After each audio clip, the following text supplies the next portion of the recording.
Good afternoon, everybody. Thank you so much for joining us today for another in our At the Forefront series.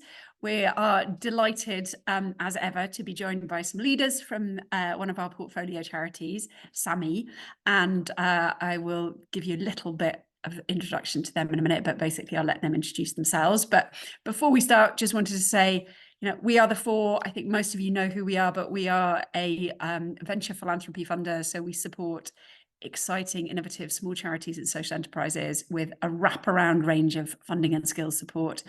And we are extremely proud of what the achievements are.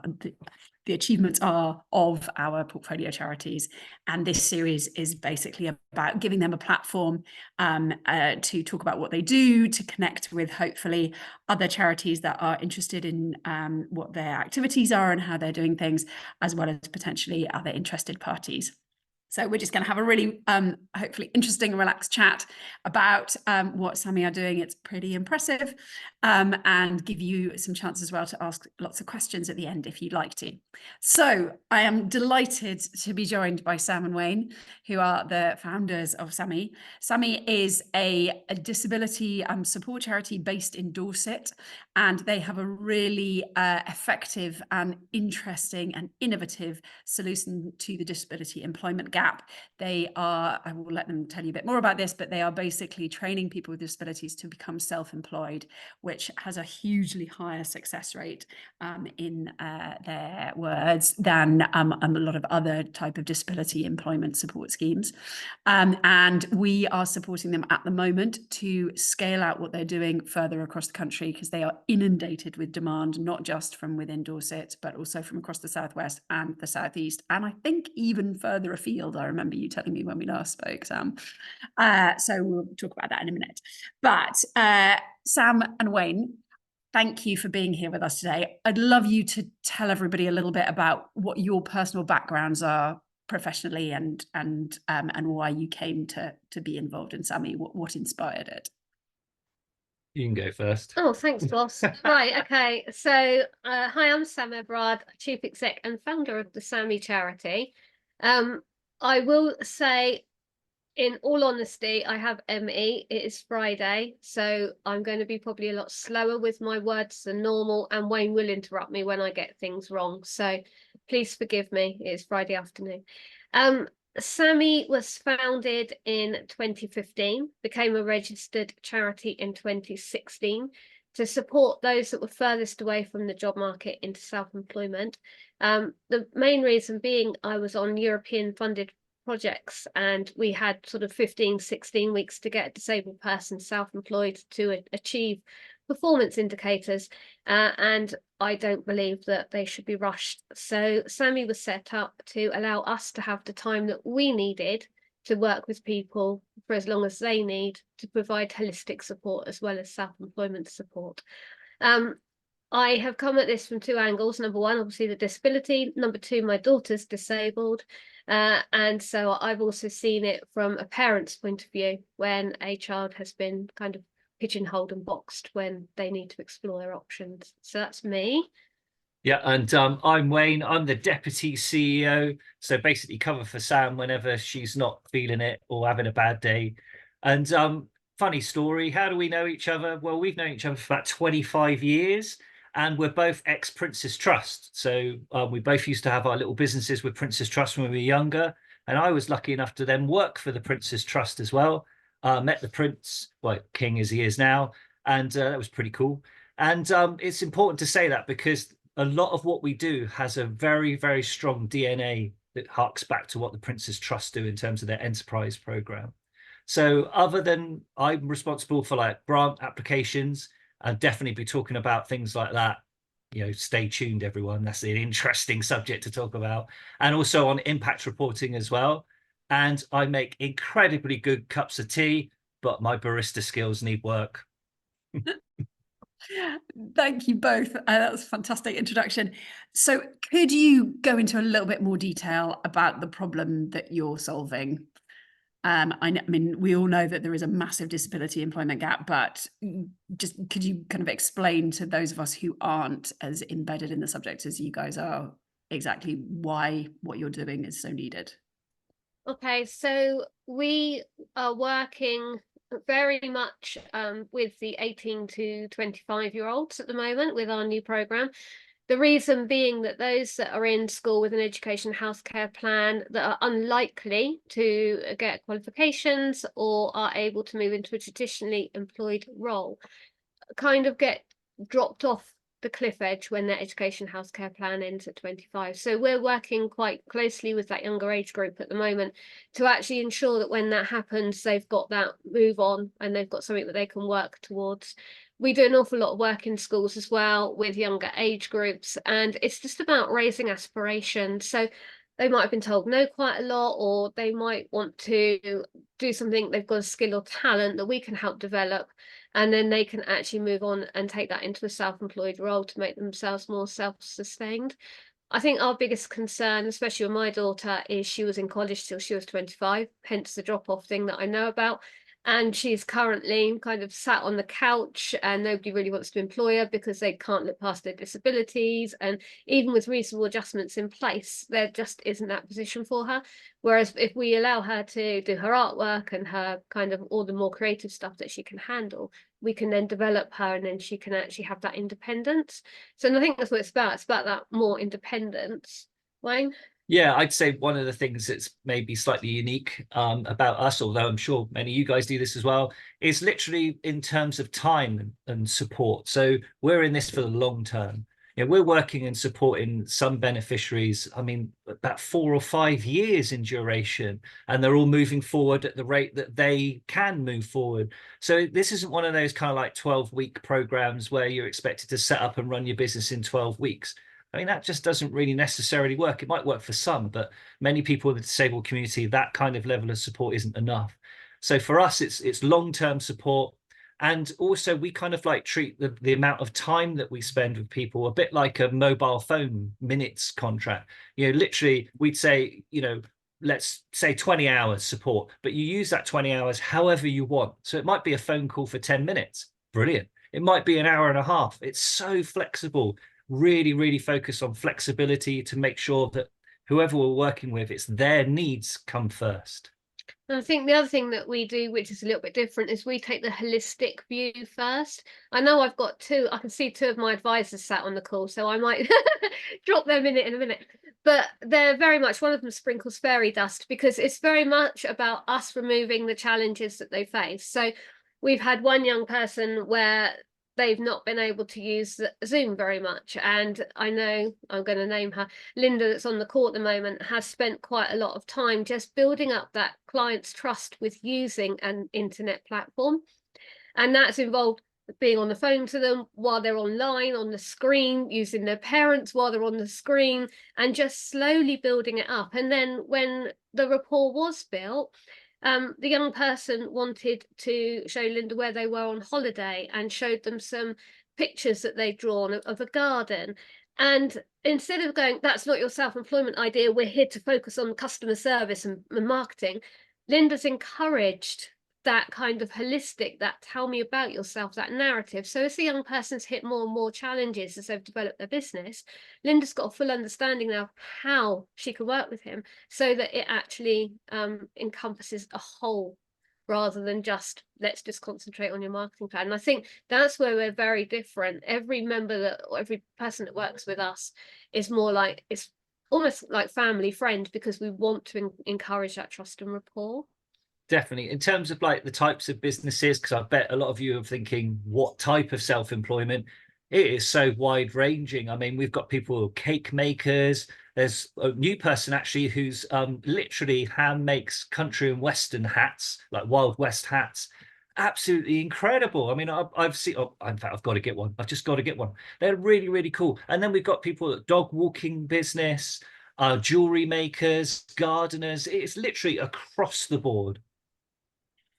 Can you hit us with a few stats, the sort of top level stats about the disability employment gap, and just to show the extent of the need that is there?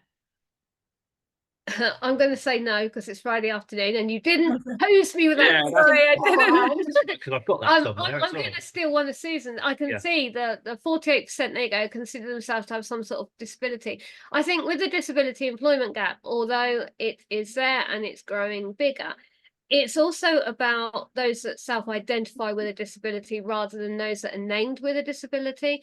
And also the other thing you've got to remember with the government statistics on the disability employment gap is how they actually measure them. So it might be that somebody has a multiple disability, and I know for a fact that on the ONS stats at the moment, you'll tick on there, thank you Adrian, they'll tick on their autism and partial sight and schizophrenia, but because autism comes first, that's the one that they're listed with, they're autistic. The other two are further down the list, therefore they don't get as many ticks. So when you're looking at the stats and you go, only 1% of the population's blind, that's not right. That's why, because they just take the first disability that they come to. The other thing you've got to consider is how that employability gap is measured. So is it the fact that they're on a 0-hour contract, therefore they've got a contract, therefore they're actually targeted as having some sort of employment? So again, to be honest, so it's that kind of statistics that I'm always very aware of. That's a fantastic answer. It's basically the statistics are kind of rubbish anyway because they don't. I'm afraid, yeah. No, that's great. So the problem is basically even worse than the statistics paint it. It's really bad. I mean, I can find it for you, but when I'm writing bid applications, I normally use Dorset-based statistic, and there's one, forgive me, I don't know the percentage, but it is shocking. The employment rate for anyone with a learning disability in Dorset is shocking. It's so low. 5.4. I think it's 5.4% of the population of Dorset. You know, it's like really, really shocking. If you've got a learning disability and you live in Dorset, your chances of getting a traditional job are just almost virtually impossible, which I think is really sad. And so that's why a lot of the people turn to self-employment as an option. But their first thing they think is, yeah, I'd like to explore self-employment, but I haven't got a clue where to start. And also, where do I find support that fits in with my needs? And that's, again, where hopefully we then, come in and help and support. Yeah, I mean, I think you've basically, having said you didn't know the statistics, didn't have them to hand, you've completely contradicted yourself, because I mean, that really does demonstrate the extent of the issue, that only 5% in Dorset, because I would imagine it's not necessarily that different anywhere else in the country. And Asia, those stats you've been putting in the chat, that's really helpful. So Sam and Wayne, can you give us a bit more about this, like, sort of describe in a bit more detail how you work with people? So you are helping people into self-employment, because that is it sounds like it's a much more effective way of helping people with disabilities to stay in long-term employment. Tell us more about your programs and how you work with people, and how you manage that, and your staff and who they are, because I know that you have quite a few of your staff are people who you have kind of brought through as volunteers, and that's such a fantastic story. So please do tell us a bit more about that. You talk about size. I'll talk about Debs. Yeah. Okay, cool. Right. So we've got two main core programs. So one is called Steps into Self-Employment, and the Steps program is has now been developed into an NCFE level 1 accredited qualification. So we're really lucky that David Gallagher has actually supported us through with this. The program itself starts by looking at communication. It looks at This Is Me, thinks about things like time management, diary management. It thinks about things about, especially with an autistic person, how they deal with somebody saying no to them, and what happens if they've forgotten their favorite fiddle toy and they're in a meeting, that kind of thing. So we work very much on the holistic side. We work on who's in their network. And then after we have developed a really good understanding of that young person, we will then start working on the self-employment idea and how that works. The program itself is based over a year, and we have just actually literally started a new pilot where we have actually built the program into a supported internship program with freelance work placements. So my team don't know about that. That's why Linda's gone, whoa. So it is very much that we are now developing a supported internship that meets the CQAF framework around self-employment, so that we can support young people to do what they want to do, but through a proper scheme. So our program, also the way that we've constructed it, it was co-created with 12 young people. So it's not us dictating to the disabled community what they're doing. We've actually worked with them on this to make sure that we're hitting all of their needs. And we have bespoke resources in the office that are designed literally for every single young person that works with us, so that they've got something that they are able to work with. And then in return, any work that they give to us can be given how they want. So we've actually had a business plan given to us in Play-Doh, which was quite exciting, as they did role play and Play-Doh to show us how the business worked. We've had all sorts of different ones done through collage, through different Legos, anything that you could think of as a creative material. We've basically had a business. We've actually had a business plan in, because we're about their ability, not about what we're going to do to them. So our STEPS program is really exciting, and we have had literally 100% success rate on it. So if we get 3/4 of the way through the program and self-employment is really not for them, we're able to redevelop those skills into transferable skills for the workplace. We can support them with getting a placement or volunteer opportunity to make sure it's right for them. And then, because we're level 6 careers advisors too, we can help them build in access to work opportunities to get work. So that's one program. So, yeah, so that's steps into self-employment. And then on the other side, the kind of flagship core program that we literally launched the SAMEE charity with is called DEBS. And that stands for Disabled Entrepreneurs Business Startup Service. And literally that's been running now, I think we're into our 7th year. Now, interestingly, we call it that in-house, but actually one of the things I realized is our beneficiaries, they should really take ownership of the support and call the project whatever they like. So actually the projects, because we get funding and then run a project, a DEBS project, but often it gets called other things. So the one that's running at the moment is called Moving Forward, and that was named by the beneficiaries, the participants of that project, which I think is the right way around of doing things. So yeah, just in a nutshell, DEBS is all about any disabled adult that wants to explore self-employment. They get 20 hours of support, use those 20 hours however they like, whether meeting in person, by Zoom, email, telephone call, however, and literally any aspect of that self-employment. They can already actually be self-employed themselves and still get extra support. Maybe just want to explore, is it the right career option for me? How will it fit in with my health condition? How will it fit in with the benefits that I'm claiming? We can help and support with all of that. And what's really nice as well is the support never really ends, because we've got this thing called the SAMEE Den, Disabled Entrepreneurs Network, which is an online, completely free sort of like peer mentoring group that everybody that joins one of our projects then goes on to that afterwards. And we've got I think there's over 300 active members of that group. And then they're all helping one another, so their businesses remain sustainable. So really 2 flagship programs. You'll hear us talk about SIZE, Steps into Self-Employment, and you'll hear us talk about DEBS, Disabled Entrepreneurs Business Startups. Rick's put something in the chat which I can now support with. So we have had some disabled people that have come onto our programs that wanted not to be self-employed. Like I say, that they moved into employment. And Mary Rose mentioned the fact that we've actually got some of our beneficiaries on the staff team now. So we have identified a few people who have had a disability that we have encouraged to look at employed roles. And one lady in particular is, and she won't mind me saying, she is 98% blind, and she also has a rheumatoid arthritis physical disease. It's got a special name. It's escaped me. It's Friday. But nobody would offer her an opportunity. They felt that she would be a liability. She couldn't get through the application process. They saw the blindness as a barrier and a challenge to them. And during COVID, I was chatting to her and she said, I'm really down. I don't know what I want to do. And I'm really struggling. Self-employment's just not working because I can't get out there. I can't network. Nobody wants to employ me. And I said, oh, you couldn't do me a favour. You couldn't do half a dozen phone calls for me, could you? Because I am really struggling to get through all of our beneficiaries, because we were doing like a check-in, just making sure everyone was okay. And she said, of course.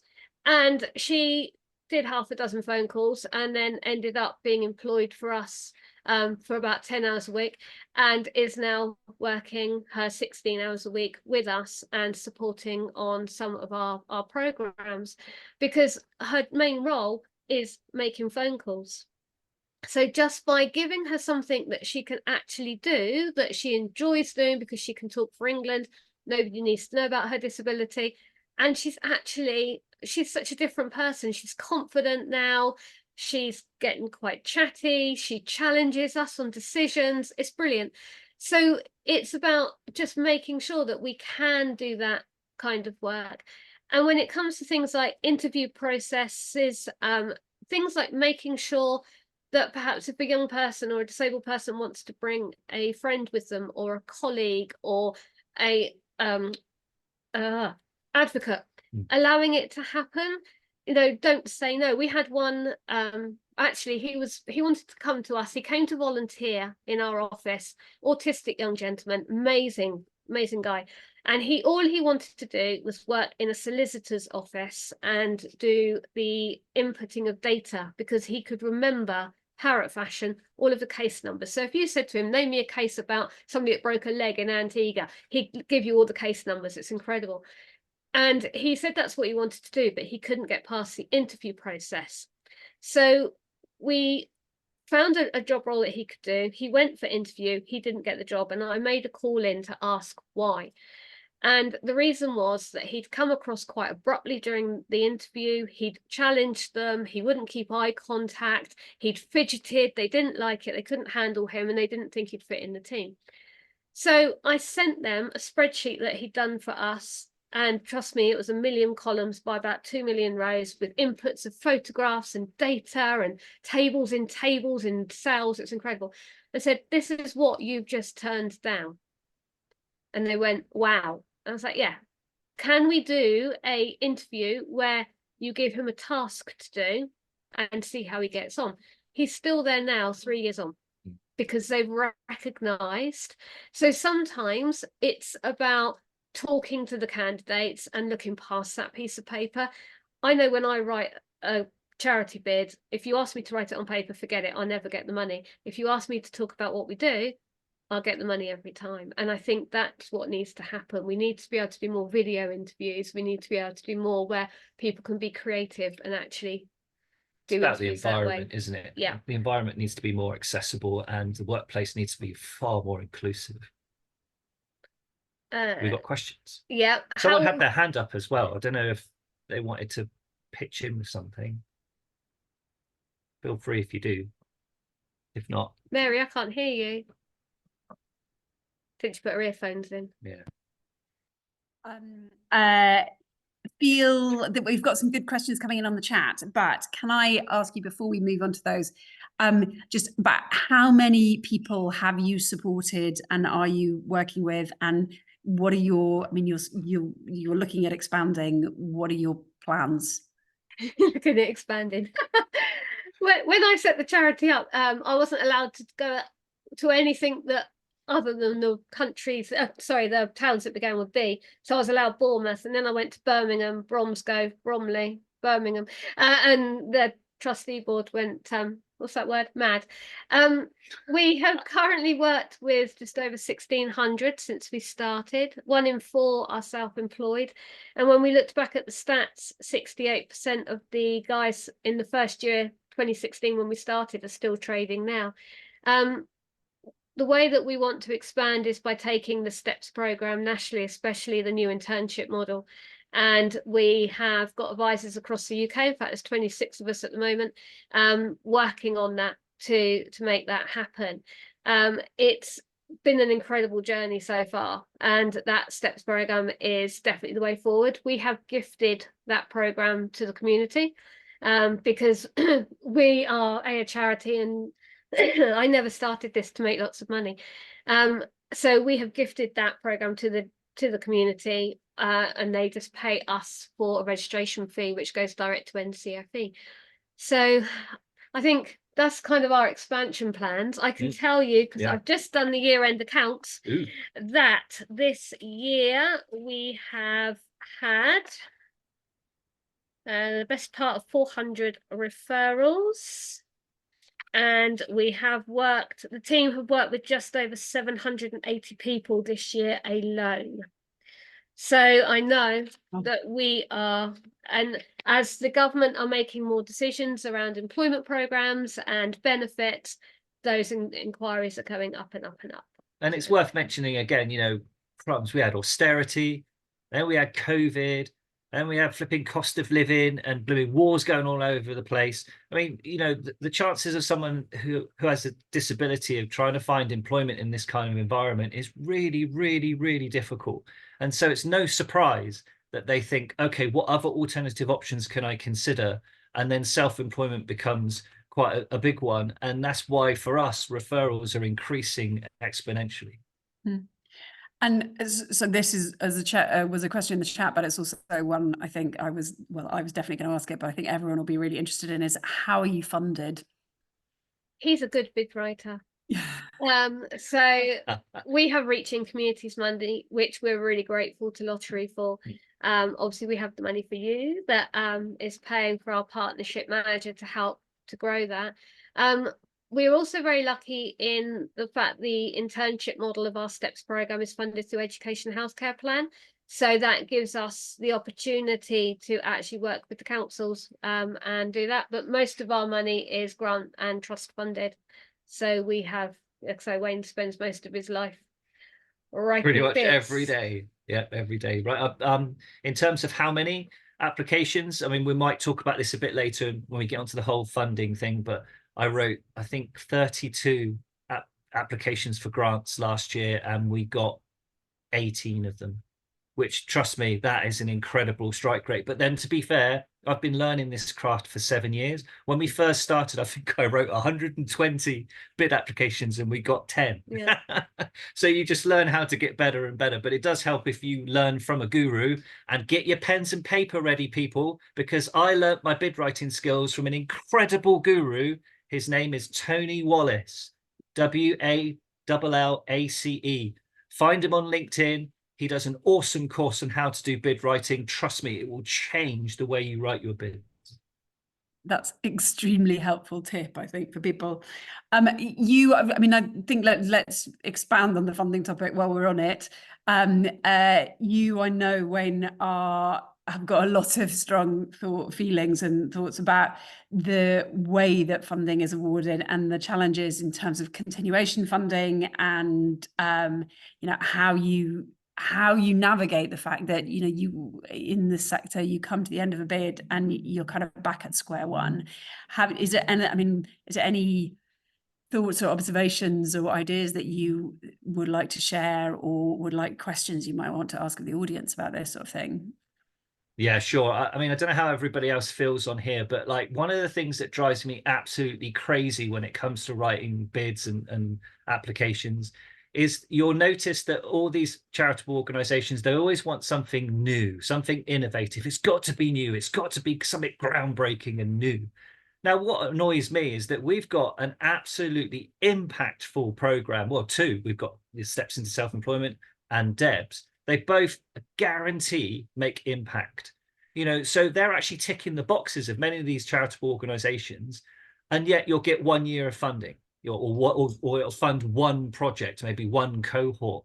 Wouldn't it be amazing if a bid could actually be decided upon by an actual grant officer at one of these organizations? Wouldn't it be amazing if they could just come and visit you and through a conversation alone could say, we really like what you do. You've proven to us that you can make an impact. You've got a track record of that. Hey, here's X amount of money. Please run your project again. Whether it's a continuation fund based upon a phone call. Imagine how amazing that would be. I mean, I don't know if any of you guys write bids, but it takes me days to write bids. And that's time taken away from other things that I could be doing. But it's an essential part of fundraising. I have to do it, or the charity doesn't have any revenue. So in my opinion, I think, you know, the way, actually, I've got a really good point I want to share with you all. Don't you think it's really annoying that actually fund giving decisions are based upon best written application. Think about it, guys, right? The big boys, I'm talking about the scopes of this world, right? They're in the same sandpit as us sometimes going for funding, right? So what they can do that we can't, they can afford to buy a professional bid writer. Now imagine you're up against a professional bid writer and there's only X amount of money that you can go for. How on earth are we meant to compete? Now I've been lucky enough to sort of learn some skills, but I'm not a professional bid writer by any means. And so that is surely not fair or equitable. It's not a level playing field if you base fund giving decisions upon best written application. It shouldn't be that way. I don't know, I can't give you a solution to this, but it certainly needs to change. I think the other issue that we have with funding is if we do come up with a nice shiny new project, we have to get, to excuse the expression, but bums on seats. So if they fund us for a year, the first months of that funding, I'm scrabbling around trying to advertise it, get it out there, find the people. The second month, I'm literally getting the people in and putting the bums on the seats. The third month, we're then trying to build the rapport with the people. We could be 4 or 5 months in, especially with the disabled community that take that little bit longer to trust us, that it might not be until month 8 that I start delivering. That gives me 4 months to get a year's worth of impact. So I think that's the other thing that I mentioned it in the small charity CEO group yesterday, the fact that sometimes they need to allow us a lead in time or put an extra little bit of money onto the grant itself so that we have got the ability to recruit the right people for the program, rather than going, oh my God, we've got to get 10 in by Friday. Who can we?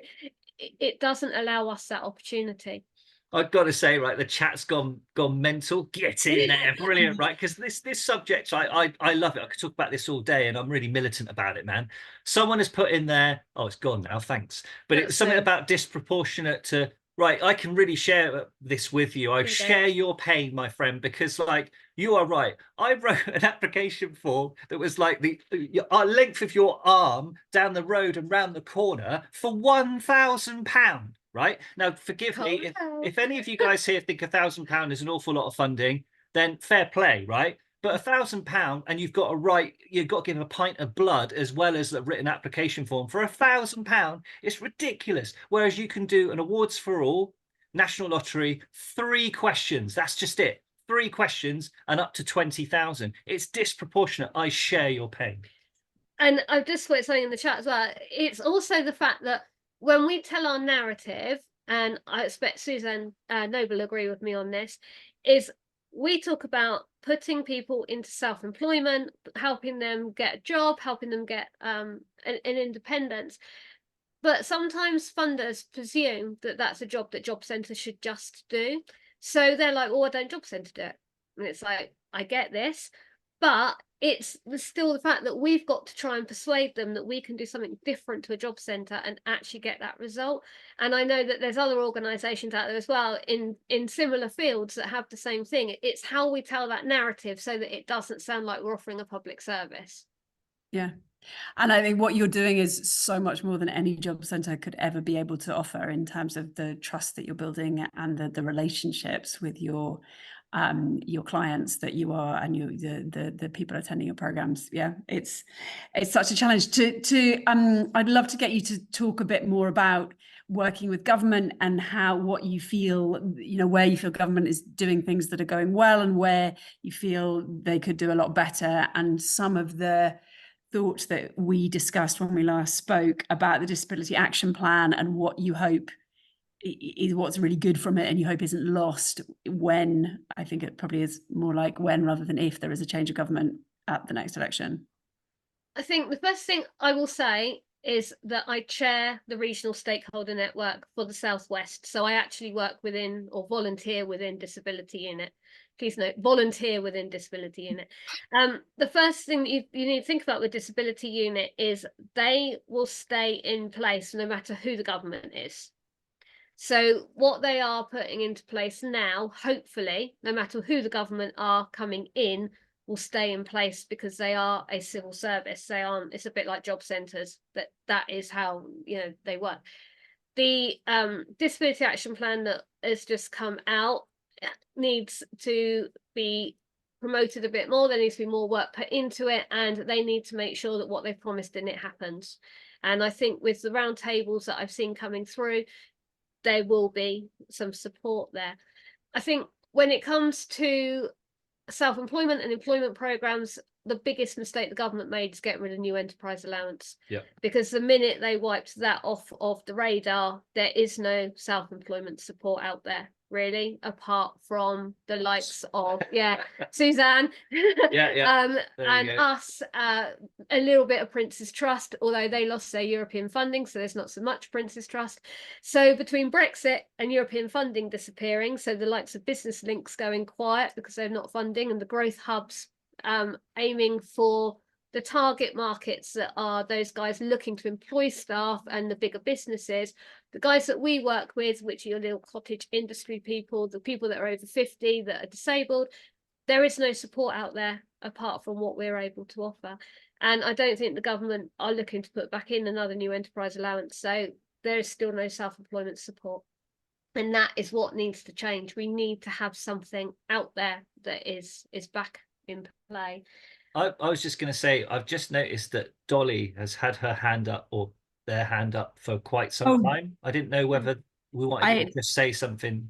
Thank you, Doc. I'm sorry, that hasn't appeared on my screen. And also, Bernice, you had a really interesting question. I'm sorry, I'm trying to flick through the chat and concentrate, and so find the questions. But before we move to Dolly, Bernice, you had your question about how you find the people who are your coaches and your advisors.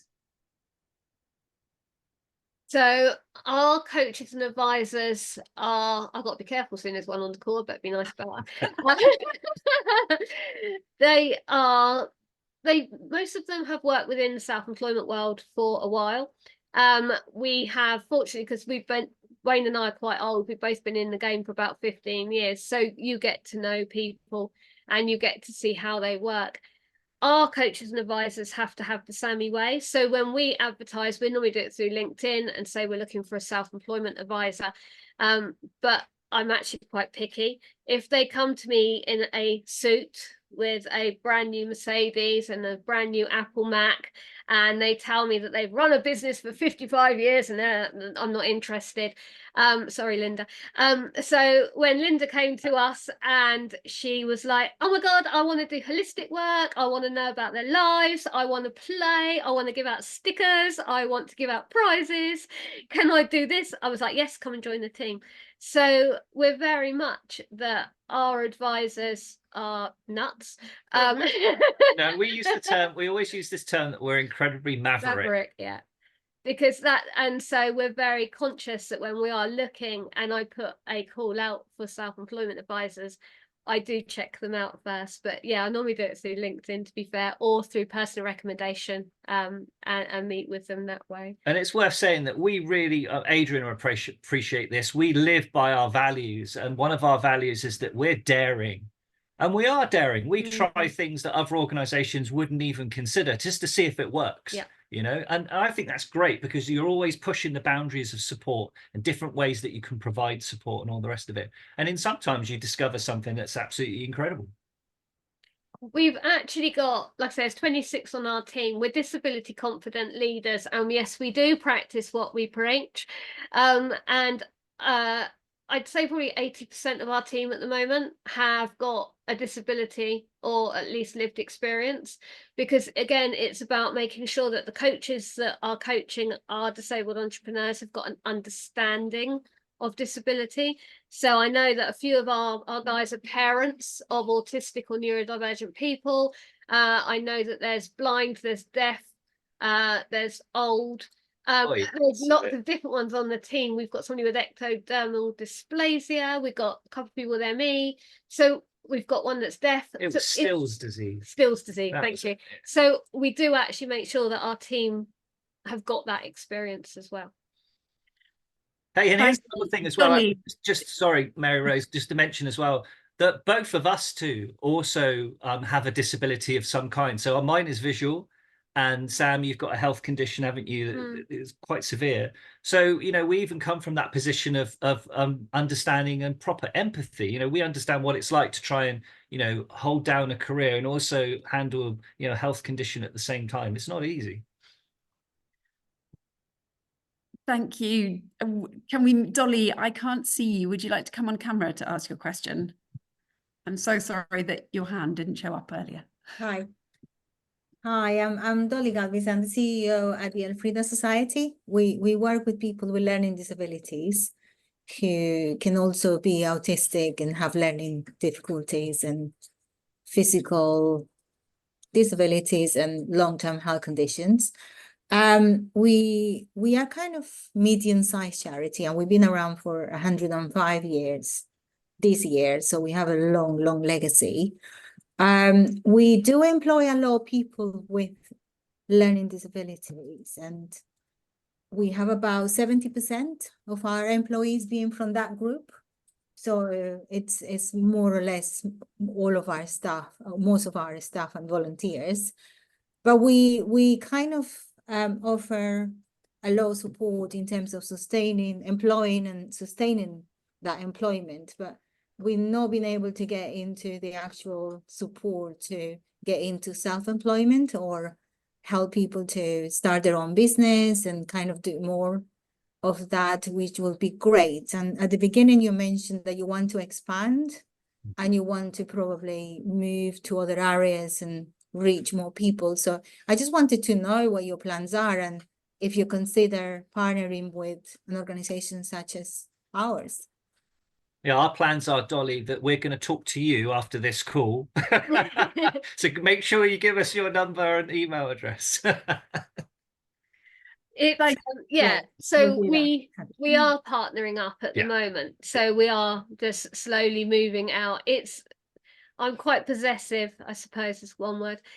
So yeah, this is quite a big step for us to actually start. That's why we started by recruiting advisors in different areas so that we could actually start to get an understanding of the different landscapes. Because again, I can tell you about the Southwest. I know exactly where we are, I know exactly what we're up to. Northwest, not quite as good, but that's why we've got Linda and a couple of other members that are up there working on that. So it is very much that we're just starting to build. So yes, more than happy to have a conversation. And I think we both agree that we, you know, 7 years later, and we've still got founder syndrome. It's one of those things where you just sort of like, it's your baby and you've brought it up and you like, you know, the quality is there, and then you got to try and trust by giving that baby to someone else to care for. And I don't know, just sometimes it makes you feel uneasy, that's all. But we've got to do it because, as you rightly said, Dolly, there are many more people out there all around the country that could do with our support or our brand of support.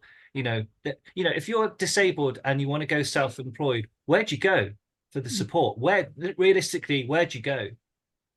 I think what was interesting, I was reading a report, I'm doing part of my sins, I'm doing a doctorate in how disabled people access formal self-employment support, and I have to say Adrian Ashton is my guru. He's my go-to. He came up with the history of self-employment right back to like where they were doing it on concrete slabs, and those gladiators are freelancers. That's it. And it's been quite an interesting journey for me exploring how people actually access that. And one thing that keeps coming out of all the reports that I'm reading and all the case studies and the literature is the fact that advisors that are employability advisors might understand self-employment, they might understand apprenticeships, they might understand work, but what they don't understand is the daily challenges that a disabled person faces, and that's where they're falling down. So they can go, yes, you could get on a bus and yes, you can go to work, but what they haven't thought about is the fact that young person, that disabled person, is going to get anxiety about getting on the bus.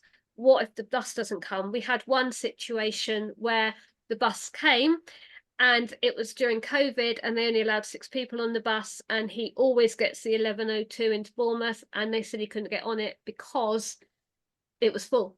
And he had an autistic meltdown at the bus stop and they had to call the police because of the way he was handling himself. And it was all those bits that nobody had considered, and that's the bit that we're trying to get to with the holistic side of what we do, is what challenges are those people facing before we even think about what their educational attainment is. I tell you what, tell these guys about Will and the spoons. That's a great story. We have got, I haven't got a spoon on me, sadly. We have got a young gentleman who is, he's autistic, and his mum phoned us and she said, I have 280 whittled spoons on my table at the moment, and I just don't know what to do with them. And what happens is, when he was getting stressed at the time, he would go out into the forest, pick up a piece of forest wood, whittle a spoon out of it, and then take it home and pop it down. And these spoons, I really wish I had one on me, are absolutely incredible. The shape and the size and the quality and the feel. And he decided with us that we would try helping him sell them. It took us about 6 months to actually get him online on a Zoom call, because we were dealing with mum, because he wouldn't come on the call. And then one day mum was poorly and he had to come onto the call. And he was telling us about what he did, but he couldn't actually tell a whole story. And he didn't really want to communicate with us. We're talking 4 years ago. Now, this young guy is teaching hand over hand whittling in a man's club. He is actually having stalls at craft fairs. He is teaching other people how to do spoon making. And he started making fidget toys as well out of the offcuts of the wood, so that they're not chucked away, and selling them. And he's just a different person. In fact, he's now an ambassador for the charity and goes out to schools and talks to young people about the spoons that he makes, while his mum talks to their mums about what the difference is with our program. Honestly, some of the stuff that, particularly young people that we work with, there's another successful person from the STEPS program. I can't believe this, Logan, who literally makes suits of armor out of ring pulls, can ring pulls. Literally, he has created an entire suit of armor, and we're not talking tacky here. No. It is incredible. You wouldn't even tell. It was, I don't know how he does it, kind of like bends around and burnishes it and everything. And the actual end result is the most incredible suit of armor you have ever seen in your life. Honestly, and Logan's neurodivergent, quite severely actually, has social anxiety and many other things, and yet, my goodness me, give him a bag of can pulls, he'll make you a suit of armor. Incredible. I think, Sam and Wayne, thank you so much. We're slightly over time, so what I'm going to do is, no, please don't apologize. Those last two stories in particular, what a fantastic way to finish the formal proceedings. So we'll just wrap up and close the recording. But if anyone wants to stay on for a few minutes and hasn't had a chance to actually ask the question that they wanted to ask, please do. But I do also just want to return to the topic of funding and say, at the Fore, one of the things that we are really trying to do is champion this absolute issue around fundraising and applications. And anybody who knows our process, you work with a consultant, and if you get taken forward in the process, the consultant writes the funding application for you, because it is absolutely, as both you, Sam, and Wayne say, it's just so frustrating that you are judged as an organization on your ability to fill in a form, which is crazy, because that is absolutely in no way related to what you're good at doing, and the big charities can afford the really expensive fundraisers who know how to fill in the forms. But no, that is something we're championing from our position, and hopefully, we're still reasonably small in the funding sector. We're a small charity ourselves, for those of you that don't know, but hopefully, our voice will start to be heard a bit. And there is movement in the funding sector. They are listening, but it is taking a long time. So from where we sit, we do hear a lot of conversations about this, and slowly funders are getting there. But the smaller, sort of less connected into the mainstream trusts and foundations, it's going to take them a while, I think. But yeah, we're doing our best on that front. So I just wanted to say that's where we're coming from. But Sam and Wayne, thank you so much for such a fantastic insight into what you're doing. It's so inspiring. You're making such a difference to so many people's lives, and you've got a solution that works. And it really, really is so. It's so exciting to hear about things that work when, you know, we're surrounded by so many kind of negative news stories and such negativity, and what you're doing is brilliant. So I will formally say thank you very much. It's been an utter pleasure to have you. And yes, anybody who would like to stay on and ask more questions, please do. Thank you so much for all your really interesting interventions and great conversations in the chat as well.